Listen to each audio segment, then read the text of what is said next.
Justice for சோலைராணி. இந்த விஷயம்தான் 2 நாட்களா இன்டர்நெட் ஃபுல்லா வைரல் ஆகுது.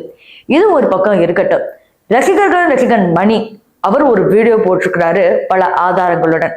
அதாவது இன்ஃபுளுசர்ஸ் பேசுறாங்க, ஆனா எந்த ஒரு அரசியல்வாதியும் இத பத்தி வாய கூட திறக்க மாட்டாங்க.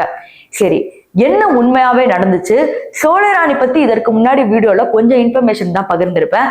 ஆனா நிஜமாவே இதற்கு பின்னணியில என்ன இருக்கு அப்படின்னு நம்ம பார்க்க போறோம். இதையும் தாண்டி அரசியல்வாதிகள் இதுலயே முக்கியமா மும்முரமா இருக்க மாட்டாங்க அப்படிங்கறது நம்ம பார்க்க போறோம். வாங்க வீடியோக்குள்ள போகலாம். சோலைராணி அவர்கள் பாத்தீங்கன்னா காலேஜ்ல ரொம்ப கைண்டா, ரொம்ப பியூட்டிஃபுல்லா, எல்லாருக்கிட்டையும் ரொம்ப எக்ஸ்ட்ரோவர்ட்டா பழகுற ஒரு பொண்ணு. அவங்களுக்கு வெளியில தான் ஒரு லவர் இருக்காங்க. அவங்கள மீட் பண்றாங்க. டிசம்பர்ல ஒரு போட்டோ எடுக்கிறாங்க. க்ளோஸ் ஃப்ரெண்ட்ஸ் ஸ்டோரியில வந்து அப்லோட் பண்றாங்க.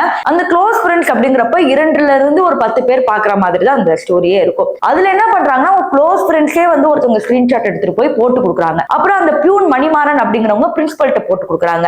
அந்த பிரின்சிபல் வந்து நீ எப்படி அசிங்கமா போட்டோ எடுப்ப, உனக்குலாம் அப்படி இல்லையா இப்படி இல்லையான்னு திட்டிட்டு, அவங்க அம்மாவே சிங்கிள் மதர், அவங்க கூப்பிட்டு வச்சு உங்க பொண்ணு பாரு அலையறாப்பா அப்படின்னு எவ்வளவு கேவலமா ஒரு பொண்ணை பேசக்கூடாதோ அவ்வளவு கேவலமா பேசி நீங்க உங்க பொண்ணை கூட்டிட்டு வீட்டுக்கு போலாம் அப்படிங்கிற அளவுக்கு வந்து கேவலமா பண்ணிருக்காங்க.